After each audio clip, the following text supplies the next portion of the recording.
What is going on? Imagine starting with that as the intro. I mean, don't do that, but... What is going on, everyone, and welcome back to the channel. I hope you're all doing well. Today I've got for you 2 revenge stories that you're going to love. First one is about as serious as it can get. This girl's stepdad's actions sadly lead to the death of her mother. However, what she does as a result ensures that this man will never escape justice for what he did. The second is a little bit more light-hearted, just to take the edge off of the first. A girl in school rejects the most popular guy, and his reaction is just wonderful. A goth girl rejects one of the most popular guys in her high school who was actually playing a prank on her, but in reality, the prank was all on him. The reaction of everyone in the school is just phenomenal. So without further ado, sit back, relax, drop a like on this one if you're excited, subscribe to the channel if you're new. Let's get in to these revenge stories. His abuse led to my mum's death, so I took his house. So let's get this out of the way. I am a 34-year-old woman. My mum was 55 and my now ex-stepdad is 65. They co-own the home as joint tenants and everything they had together was 50-50 at this point and time. Let's call my ex-stepfather Larry. So, my mum and Larry have been married for 16-17 years. There's always been questionable behaviour, but it's none of my business, as I moved out at 18. Well, at 27, I decided I wanted to go to college to better myself. My mum and Larry both agreed and offered me and my small family the basement apartment of their home. 1.5 years into my program, my mum was diagnosed with ovarian cancer. Now, a week before she was due to have surgery to remove the tumours, one of the big ones ruptured. One thing led to another and my mum's cancer spread. She gets re-diagnosed with different cancer. It's rare and it's in the connective tissue. She gets given a 2-year estimate without treatments. Now, this is where Larry starts becoming abusive. He's at this appointment with my mum and has a full-blown tantrum. Notes: I have my mum's medical notes and a doctor who noted all of this. This is important for later. He says that, quotes, his wife won't be doing anything. He storms out of the room and my mum then tells this doctor, who also put this in the medical note, that she, quote, fears for her life because she knows if she doesn't do the treatments, she will die, but she also knows that Larry won't let her. Larry becomes abusive. He starts becoming verbally, mentally, and physically abusive. He drained their joint bank account so my mum couldn't even buy herself bread, cut the brake lines on her car, and more, and did everything in his power to stop her from doing treatments. Let's say she had treatments twice a week, every week.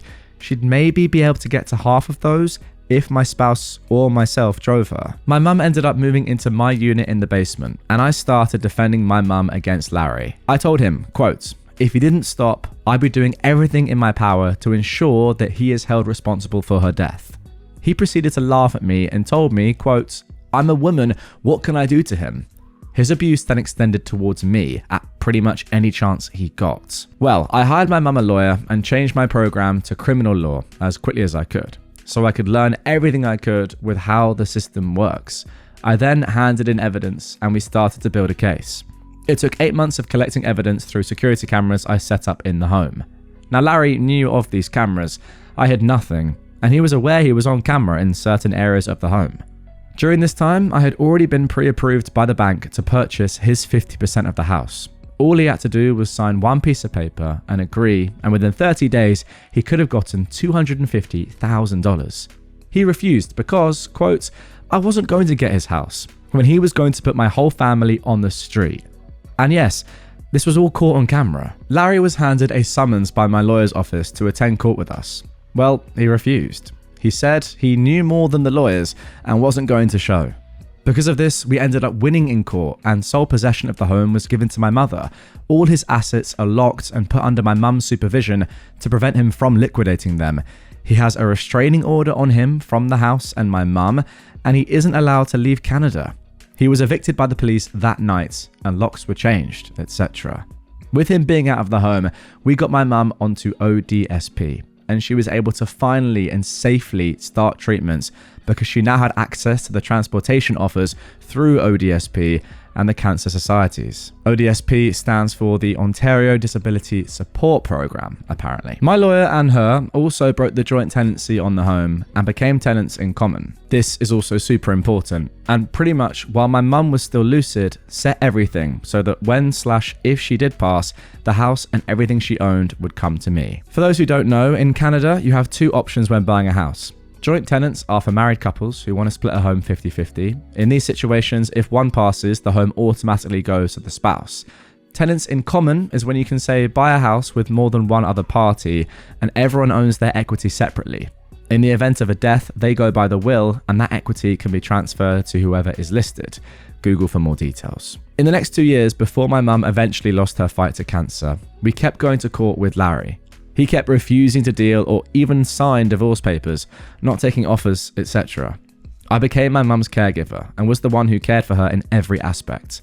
Closer to the end, Larry told not only my lawyer, but also the judge in a court settlement meeting that he, quote, refuses to sign or deal with anything else. He would also not attend any more meetings because he would wait for my mum to die and take everything. He was told then in court by the judge and lawyers, 2 of them, that wouldn't happen. He laughed, and yeah, that was the last anyone has heard from Larry. My mum passed away this year. Not due to cancer, but due to a complication from the cancer. She had a tumour rupture and it caused an upper gastrobleed. She died in my arms. There was nothing I could do for her. I was diagnosed with PTSD from the traumatic event. This is also important, and I still somehow managed to handle everything. Larry has changed all his contacts and hasn't updated the courts on his whereabouts. After she passed, my mum's lawyer took her will and we went through the probate court system. Since my mum had been granted sole possession and, as per her will and the videos that my lawyer and the judges had all set up prior to her passing, everything was to be transferred to me. I had to sign some paperwork with the judges, just agreeing to everything that had been set up, but it was all done legally and properly. I also took all of my mum's medical notes, including that note from the original doctor that spoke about Larry's outburst and my mum's fears. Unfortunately, both my lawyer and the judge said they can't hold him responsible for her death, but they all do agree that his actions did lead to her death. I'm still in court as we speak to try and push this through to have him criminally held responsible. I know it's a long shot, but I'm still trying. My lawyer is saying it's like a 60-40 chance, but she's seeing what she can do based on the evidence and confessions we have from him. There's a chance, but it's slim. The home and everything she owned got transferred to me, so I am now the registered owner of the house with sole physical possession. I've also been granted her life insurance, which all went to paying off her debt, including their joint line of credit card, etc. And pretty much everything he thought he'd be getting by waiting for her to die was given to me and approved by the judge. I have agreed with the courts, because I'm not a bad person, that I will honour the 50% buyout that was agreed upon when we started this whole fight. However, any debt he owes me, because he still owns the 50% in equity only, will be deducted from the buyout balance. We will also not be getting the house reappraised because of the renovations this house needs that I will be paying for. He now owes me over $50,000 in debt, which is climbing based on any renovations I do to the home during my ownership, paying off the joint mortgage and paying off the joint line of credit. My lawyers also want to go for 50% of all legal fees and 50% of anything I lose due to my PTSD diagnosis from all of this. But they need to find him first. Now, since no one can contact Larry, my province here in Canada only has a 2-year statutory limit for having claims open in courts. The claim he opened to get the house back has been thrown out in the court system, saying that he has abandoned claim and title. I showed up in court, but he did not. After some internet digging, my friend has found that Larry has taken off to Mexico and is not even in Canada anymore, which also violates the court order that was placed on him when he was evicted from the home. He was not to leave Canada until things were settled, so that's a whole different story there, and my lawyer is handling that part because that has nothing to do with me. But until he returns, the courts are not worried about really anything. Now, in the event he doesn't return, and let's just say he dies in Mexico, my lawyer and the judge have advised me we will use his estates with the court for the 50% equity to be transferred to me in collateral to the debt that is owed. However, I still own the house, I have sole possession, and in all legal aspects, the house belongs to me. If he does come back, he will be facing repercussions for leaving Canada, but if he does try and reopen another claim, he can't. Since the claim was set as abandoned, my lawyer is saying he can't open another one. So he'll be stuck either A, taking the offer, or B, not taking it, and I just do what I wrote above and petition his estate and the courts. But either way, in any situation, he will not be getting back possession of the home. So, yeah. At this point, I'm still going to court to have him held legally responsible. The courts and lawyers are all on my side, and they were the ones who granted me the house and everything. So I legally took everything from him because his actions led to my mum's delay in getting treatments and thus killed my mum. Well, there you go. That is justice personified. I love the fact that you're going to continue to work on this seemingly until this guy suffers. Like, who knows what might have happened? If there weren't those delays in treatment, your mum may well still be with us. In fact, it's actually quite likely that she could be, which is a horrible thought to have. And I can't believe this guy got away with what he did, but yeah, there has to be justice. Hopefully, this is going to be over pretty soon. It seems like you've had an extremely rough few years, but yeah, I don't know where this guy is, what's going to happen, but at least the courts are all on your side, and it seems as if everyone that is involved in this, from a legal standpoint, is backing you. And no matter what really happens next, I mean, say your ex-stepdad comes back, say he doesn't, you know, if you never see him again, I think you'll still be all right based on what I've just read there.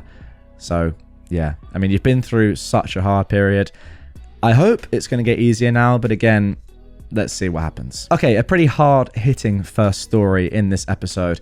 Let's lighten things up a little bit with this second. Rejected a popular guy who hit on me as a joke. I was the weird goth girl in high school. I owned it. Doesn't bother me at all. Honestly, I see why I was a target for this. So, sophomore year of high school, I get a text from a guy. How he got my number is still a mystery to me, but it gives me the ick. Who was a football player and therefore pretty popular by default. He was very much sliding into my DMs, as we would call it now, but this was 2007, so we still flirted via text. He started off by making me guess who he was, which was super weird and an instant red flag. After a lot of back and forth, him being all flirty, he finally told me. I was like, what the heck? I hadn't said 2 words to this guy since the 7th grade. Total cold call. But then he just starts your general, oh, I think you're really cute, etc. Then, after a polite but not very assertive decline, the messages start to get more graphic. Thankfully, I was spared any pics. He drops the bomb that we should hook up and keeps trying to entice me into coming over. Now, I was your typical goth kid who was very anti-conformist, admittedly to a cringy degree, which included wanting nothing to do with jocks. I got super angry that he was hitting on me at all, especially since he was being super gross about it. So, temper got the best of me, and basically, I tore him a new one and said things like, "You're gross, why would I want anything to do with you?" Just generally started roasting the heck out of him for something along the lines of being an unoriginal, pathetic jock who was going to peak in high school. He didn't take this well. Not because he actually liked me and was hurt, but apparently because this was all meant to be a joke, where the text would have been spread around the school to embarrass me. He allegedly had multiple friends over that were in on this at the time. They were also trying to lure me over to his house to collectively laugh at me. As a couple of commenters have pointed out, there may have been even more nefarious plans, and I could have ended up being assaulted, for all I know, had I gone over. If you'd known them, you'd agree these guys were definitely the type, oh goodness. Basically, his plan backfired in the worst possible way though. To make matters worse for him, his friends started laughing at him and then leaked the texts, saying he was clearly a loser because he just got rejected by the school weirdo. This was perpetuated even further by my friends because they were so mad at what he was trying to do to me. They spread that stuff to anyone who would listen. As you can see, in the end, the revenge was done unintentionally on my end and then continued by his own friends plus mine from there on out. Seriously, I don't know how you recover from getting rejected by high school me. RIP your reputation, my guy. Thanks for reading. I hope you enjoyed it as much as I did. OP's left a quick edit on the end here saying, to anyone who thinks I'm toxic because of my reaction, I'll make it clear, I did tell him multiple times before it got graphic that I don't do the dating thing while in high school, which was 100% true. The gross texts were just my breaking point. He crossed a boundary I'd made clear, and he was being disrespectful, even if he had genuinely liked me. Thank you and good night. And also, people have been asking if he actually did peak in high school. I don't know much about what's going on in his life because his Facebook is private, but I can tell you, he's 32 with a massive receding hairline and he's really let himself go. A receding hairline, you say? Well, how embarrassing is that? That could never be me. It's definitely not one of the reasons why I'm wearing a hat. Just shut up, you. Don't make any comments. I can see you. You're going down to the comments. Leave me alone. I mean, actually, you guys tell me. Fuck you, I've put that hat back on. I mean, actually, you guys tell me. Fuck you, I've put that hat back on. Okay, if I'm going to take my hat off, at least let me do my hair. But talking about the actual story now, I mean, we all know people like this, and we knew people like this at school. They're just terrible, right? Because they're cool and they're playing the football team, everyone likes them. But in reality, like when they leave school, they realize they were just jerks. I mean, some of them do anyway. But yeah, I mean, like just doing this sort of stuff to bully someone that is less popular than you is just so poor. And I mean, that comment about the assault, I wouldn't jump to that conclusion, but we've seen it, right? We've seen it in schools before. That sort of thing can happen with popular kids. So yeah, I don't think that is too ridiculous to say. And you're right. You've got to be careful with these sort of people. As for the revenge itself, I know you didn't necessarily mean it, but well done. I mean, like, you stuck to your guns is the main thing.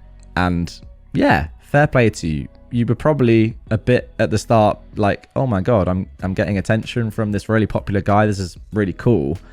But no, you still stuck to your principles and were like, okay, I've said I'm not doing the dating thing in school. Why are you sending me this graphic stuff? That's disgusting. I don't care who you are.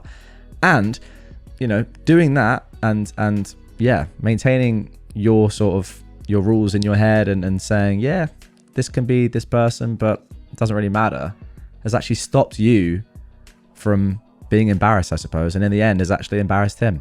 So well done. If that's not a moral of sticking to your principles, I don't know what is. Anyway, guys, that is going to do it for this one. Really hope you enjoyed those 2 revenge stories.